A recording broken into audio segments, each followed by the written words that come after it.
Hi, Heather here from Creative Kiwi. I've put together this video showing how we make the Scrappy Hexagon coasters, pot holders, placemats. The design set includes, I've got 6 sizes, so right from the wee 4x4 small coaster size, right up to, if you have a 10x16 hoop, you could make just about a 10-inch placemat. They're super scrap busters and really easy to make. I've designed them with an envelope back, which is basically just the two pieces on the back. The main reason is when I was testing the 5x7 size, when I did just a single piece of fabric with a gap for turning, it took me just about as long to turn the design as to make it. So having an envelope back takes away that difficulty, and you can use it as a handy pocket. As you can see with the pot holder there, you could hang it on the wall and have your wooden spoons or some spoons on there for decoration. Please read through the included step-by-step instructions. It includes more detail about fabric sizing and cutting and different information. I just used this for jelly rolls. I found that I could have cut the pieces smaller for the smaller sizes, but they work perfectly up to the 8x8 size. So let's get straight into it. I've just hooped a piece of cutaway and I've pinned at the edges and I've stitched the first line, which is just the placement line for the entire coaster. I've added a piece of, this is actually Insul Bright. You can, depending on what you're using, you could use just a piece of basin. These guidelines that are stitching on the Insul Bright are just to help you with fabric placement later.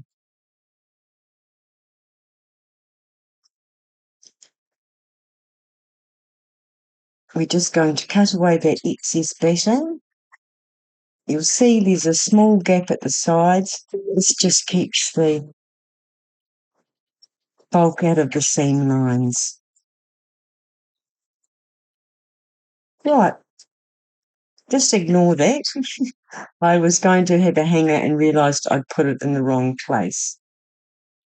So the first piece of fabric is your centrepiece, and you're just going to place it over the top of that centre guideline and stitch it down. Now, it actually stitches slightly over the centre fabric. This is just so that any stitching will be hidden in the construction and you won't see it. I mean, I've used black thread so you can see, but you could use a more neutral colour. But either way, that stitching line is going to be covered by the next pieces of fabric. So we're starting with the stitch and flip method, and that means that you're putting your fabric wrong side facing up. You're going to stitch it, then flip it back over the guideline.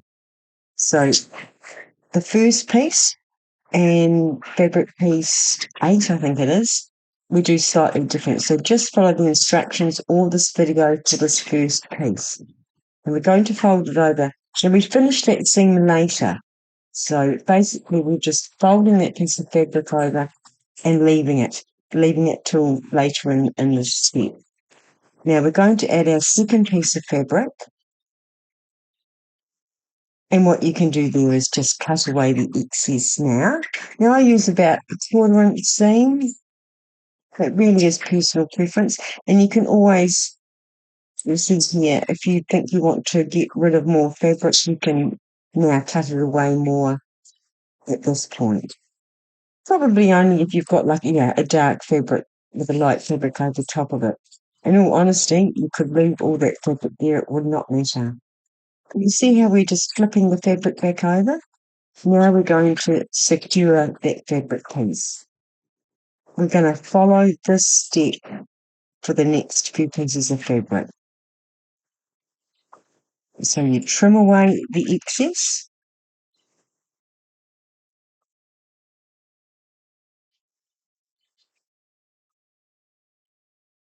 You can see that's where the next piece, fabric piece 3, is going to go. Place it wrong side, facing up. Take it to your machine to attach your fabric, to stitch.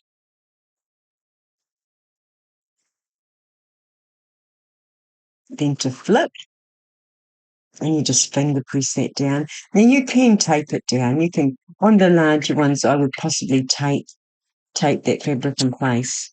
Because of the smaller hoop, I'm not too worried. And we're just securing that piece of fabric. And we're going to do it all again. So we're just going to trim away the excess.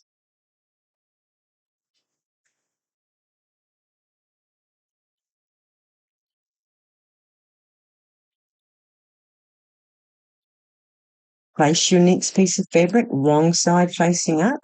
So we're going to stitch.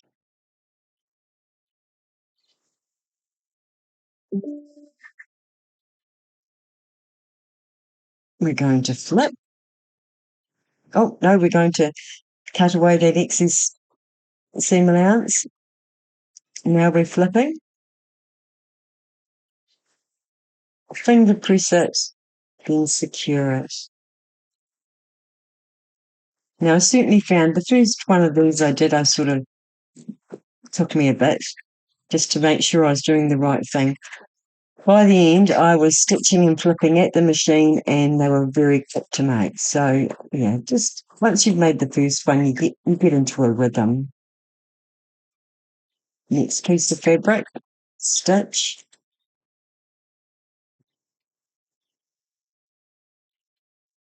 And we're flipping it.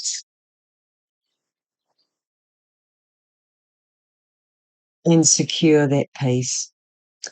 Now, the next piece we're adding is slightly different because it's sort of going under that first piece of fabric that we've got sitting there. So what we're going to do is you need to, after you've trimmed your excess fabric, is just flip back that original piece that wasn't fully attached, keep it out of the way. Now we're going to add our final layer of that layer, wrong side of fabric up. We're going to stitch, trim if necessary. We're going to flip that piece of fabric back. Now you can see there's a guideline there. It's pretty self-explanatory, but you're going to flip. I think I cut the fabric so you can see a bit easier.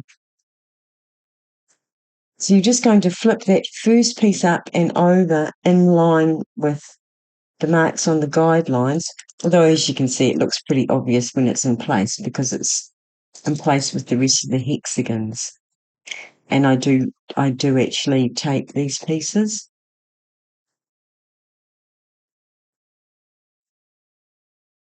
Now we're back to the machine, and that's just going to secure that both pieces of fabric, the first piece and the last piece, in place. And that's the first layer of the hexagons done. So if you were doing the 4x4 size, you'd be now ready to add your backing.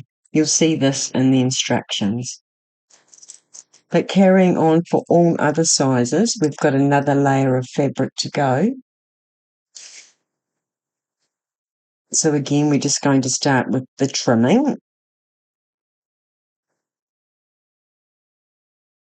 So the first piece of fabric's along that left-hand side. And it's a bit like the first piece of fabric we used last time. We attach it half. We do a half stitch. But you place your fabric over the entire guideline. You stitch to attach. And just fold it back. And you can see down the bottoms where we're going to finish it later. So in the meantime, just tape it out of place. And then we're carrying on doing the next lot of fabrics, which is the same as before. Place your fabric wrong side showing up.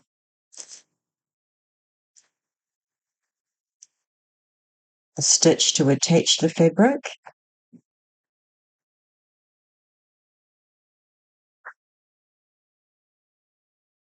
And you can see there I just cut away that excess fabric at the top. Sorry for my hands being there. flip the fabric back over,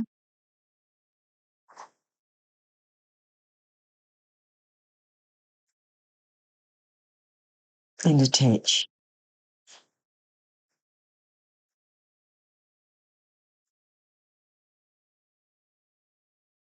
Trim away the excess.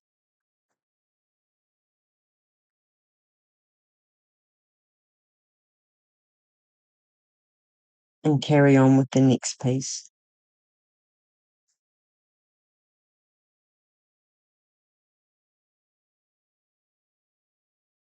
As I say, once you get the rhythm, you'll whiz through them like I was towards the end. If it's the first time you've done stitch and flip, it does take a minute to get into the rhythm. And obviously, the ideal thing with doing it all in the hoop is they're all exactly the same size. So, if you're wanting to do a matching set, or they will all be exactly the same size, unlike if you did it yourself at the machine, you might get a few differences. And there's so many different colorways, fabrics you could use. As I use the jelly rolls. I thought it was a great way to use up some jelly rolls.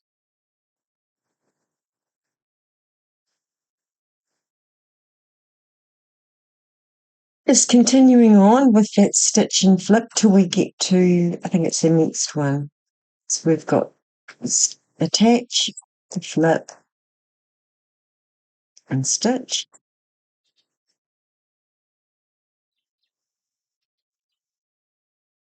And yes, so it's this one. So we trim away those seam allowances, and like we did with the first one, we just take that fabric away from the stitch line, and we're going to add our last piece of fabric.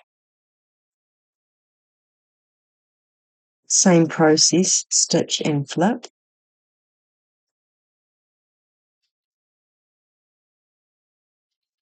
Fold back the final piece, and then as we did before, just you can see that guideline that you can extend if you want to. You're going to fold your first piece of fabric down over the guideline to complete that final hexagon. And we have the final stitch to attach everything to secure all the fabrics. Now I have got a very simple quilting pattern included, just a flower one, which I used on one of the other samples. You can stitch that, or you could add your own quilting design. Here I'm just showing how you could put a hanging tab if you wanted to, which is just basically a folded piece of ribbon with the folded piece towards the centre. Now I've just added this photo in. If you want the pocket to be in line with your hanging tab, you need to put your envelope backs or your fabric pieces on the back on an angle like the photo, not like the video. Doesn't make a huge difference. It just makes it, if you're going to use the pocket as a more of a decorative method, then you want it on an angle. If you're making a coaster, it makes no difference. So basically, you put your first piece of fabric with the folded edge towards the centre, and then you, on top, put your second piece of fabric with the folded edge towards the centre. Then you're off to your machine just to attach them. Now, do take care on those two sort of exposed edges. You could obviously get your presser foot caught in them. If you're worried, you can add a layer of the plastic solvay topper over the entire hoop before that final round, and that way there's no way that the presser foot can get caught. Now that's done, all we need to do is trim away the excess fabric and stabilizer. I leave about a 1/4 inch edge. It's up to you, personal preference. The main thing is just to clip those corners so that you have crisp edges.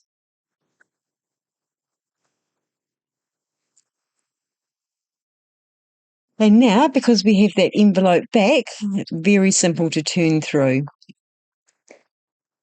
And you just need to poke out the corners and give it a good press with your iron. Now, if you don't want to use that envelope back as a pocket or a decoration, you can actually just use a piece of double-sided tape or hand sew that seam closed. And there you go, easy peasy. Thank you so much for watching.